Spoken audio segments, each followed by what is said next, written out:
Hello കൂട്ടുകാരെ, അച്ചമ്മ വ്ളോഗ്സിലേക്ക് എല്ലാവർക്കും സ്വാഗതം.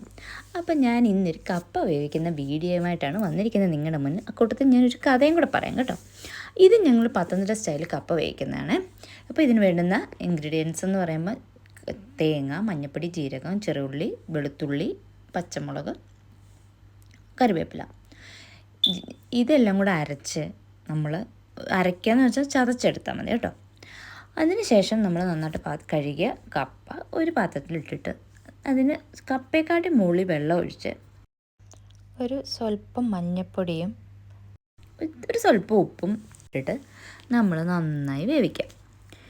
കപ്പ വെന്ത് വരുമ്പം ഈ വെള്ളം വാർത്ത് കളഞ്ഞിട്ട് അതിനകത്ത് നമ്മൾ ഈ ചതച്ച് വെച്ചിരിക്കുന്ന തേങ്ങ മിക്സില്ലേ അതിട്ടിട്ട് ഒരു 2 മിനിറ്റ് ഒന്ന് ആവി കയറ്റിയിട്ട് നന്നായിട്ട് ഇളക്കാം. പിന്നെ ഉപ്പ് നോക്കിയിട്ടിട്ടാൽ മതി, കാരണം നമ്മൾ ഓൾറെഡി കപ്പ തിളപ്പിച്ച ആ വെള്ളത്തിനകത്ത് ഉപ്പിട്ടിട്ടുണ്ടായിരുന്നു.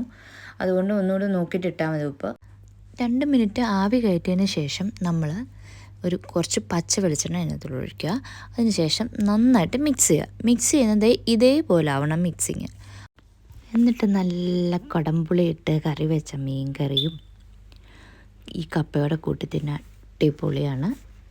ഇങ്ങനെ ഉണ്ടാക്കിയിട്ടില്ലാത്തവർ ഉണ്ടാക്കി നോക്കുക. എനിക്കറിയാം എന്തായാലും പത്തനംതിട്ടക്കാരെന്തായാലും ഇങ്ങനെ തന്നെ ഉണ്ടാക്കുക. പിന്നെ ഞാൻ പറഞ്ഞ ഒരു കഥയുണ്ടല്ലോ, ആ കഥ ഞാൻ പറയാമേ. കഥ ഇതാണേ. ഞാൻ ഈ വന്ന സമയത്ത് എനിക്ക് കപ്പ കഴിക്കാൻ കൊതിയായിട്ട് ഞാൻ റെസ്റ്റോറൻറ്റിൽ പോയി കപ്പയും മീനും ഓർഡർ ചെയ്തു. സംഭവം കൊണ്ടുവന്നു, പക്ഷേ കൊണ്ടുവന്നത് തന്നെ ഇങ്ങനെയാണ്. മഞ്ഞപ്പൊടി ഉപ്പ് ഇട്ട് കപ്പ ഒഴുകി അതിനകത്ത് കടുക് വറുത്ത് കൊണ്ടുവന്നു.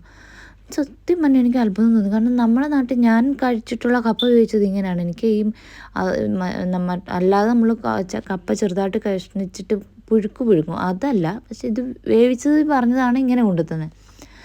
ഇതാ ഞാൻ പറഞ്ഞ കഥ. നിങ്ങൾക്ക് ആർക്കെങ്കിലും ഇങ്ങനത്തെ ഒരു അനുഭവം ഉണ്ടായിട്ടുണ്ടോ? സത്യത്തിൽ ഇത് അതെൻ്റെ ഫസ്റ്റ് ആൻഡ് ലാസ്റ്റ് എക്സ്പീരിയൻസ് ആയിരുന്നു. അപ്പം ഇങ്ങനെ ഉണ്ടാക്കി കഴിച്ചിട്ടില്ലാത്തവരൊന്ന് ഉണ്ടാക്കി കഴിച്ചിട്ട് അഭിപ്രായം അറിയിക്കണേ. അപ്പം ഇനി അടുത്തൊരു വീഡിയോ ആയിട്ട് വരുന്നിടമേക്കും bye bye, take care all.